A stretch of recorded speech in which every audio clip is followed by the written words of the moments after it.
Dear students, আমি BM sir বলছি। দেখো, আজও একটা গুরুত্বপূর্ণ বিষয় নিয়ে আমি তোমাদের সামনে হাজির হয়েছি। 1925 সালের কলকাতা বিশ্ববিদ্যালয়ে ইংলিশ অনার্সের ফার্স্ট সেম এক্সামের জন্য একটি গুরুত্বপূর্ণ প্রশ্ন নিয়ে তোমাদের সামনে হাজির হয়েছি। সেই প্রশ্নটি হলো, right a brief note on William Blake. দেখো, এই প্রশ্নটিও এবছরের জন্য খুব ইম্পর্ট্যান্ট, অর্থাৎ ব্রিটিশ সাহিত্যে উইলিয়াম ব্লেকের ওপরে একটি টিকা লিখতে হবে। তো এসো আমরা একেবারে সরাসরি লেখায় চলে যাই। আমি তোমাদের বিষয়টিকে লেখানোর সঙ্গে সঙ্গে পাশাপাশি একটু ব্যাখ্যাও করে দিই। To write a brief note on the contribution of William Blake on English literature, the first thing which is to be mentioned is that he was one of the best poets in the Romantic period of the British literature. William ব্লেকের উপরে কোনো কিছু লিখতে গেলেই প্রথমেই যে বিষয়টি উল্লেখ্য তা হলো এই যে ব্রিটিশ সাহিত্যে রোম্যান্টিক পর্যায়ে যে সমস্ত কবিদের আবির্ভাব ঘটেছিল তাদের মধ্যে তিনি ছিলেন অন্যতম। He was such an artist who combined poetry, painting and printmaking in work. তিনি এমন একজন শিল্পী ছিলেন যিনি কবিতা এবং চিত্র বা পেন্টিংকে একেবারে অতি সুন্দরভাবে সমন্বিত করেছিলেন। প্যারাগ্রাফ, ব্লেকস ফার্স্ট পাবলিকেশন ওয়াজ পলিটিক্যাল স্কেচেস। তার প্রথম যে প্রকাশ ছিল, পুস্তক প্রকাশ, তার মধ্যে তিনি রাজনৈতিক চিত্রকে তুলে ধরেছিলেন। A series of poems influenced by Shakespeare, Milton and Spenser. তিনি একগুচ্ছ কবিতা লিখেছিলেন শেক্সপিয়ার, মিল্টন এবং স্পেন্সারের দ্বারা প্রভাবিত হয়ে। His most famous works are songs of innocence and songs of experience. তার দুটি বিখ্যাত কবিতা হলো সংস অফ ইনোসেন্স এবং songs of experience. These two collections of poems explore the themes of innocence. এই দুই ধরনের যে কবিতা সংকলন, এগুলো একদিকে যেমন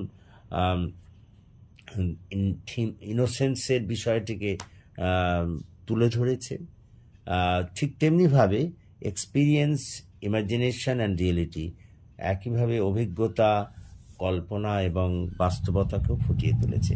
his poems are generally characterised by strong emotion. তার কবিতাগুলোর মধ্যে একটা প্রবল আবেগ দেখা যায়, ইমাজিনেশন, কল্পনা দেখা যায়, লাভ ফর নেচার, প্রকৃতির প্রতি ভালোবাসা দেখা যায়, and simple faith and mystical idealism, এবং একটা সহজ সরল বিশ্বাস এবং একই সঙ্গে একটা রহস্যময় আদর্শবাদ তার কবিতার মধ্যে দেখা যায়।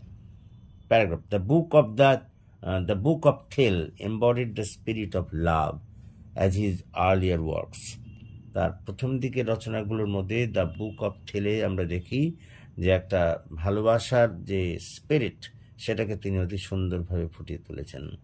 The vision of the daughters of Albion, America 1793 and Europe 1794 aimed to promote political freedom.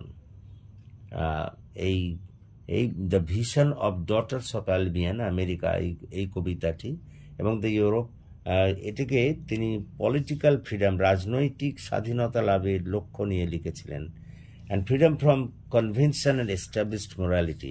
একই সঙ্গে কিছু নিয়ম কানুন ও নৈতিকতা বোধ, এই যে বিষয় ছিল, তার থেকে স্বাধীনতা পাওয়ার জন্যে তিনি এই কবিতা দুটি লিখেছিলেন। He was considered as one of the pioneer of romanticism. রোমান্টিকতাবাদের একজন মুখ্য প্রবক্তা হিসেবে তাকে মনে করা হয়। In the poetry of Blake we find a complete break from classical poetry. আমরা তার কবিতার মধ্যে দিয়ে দেখি যে তিনি সম্পূর্ণভাবে সনাতনী ধারা থেকে বেরিয়ে এসেছিলেন।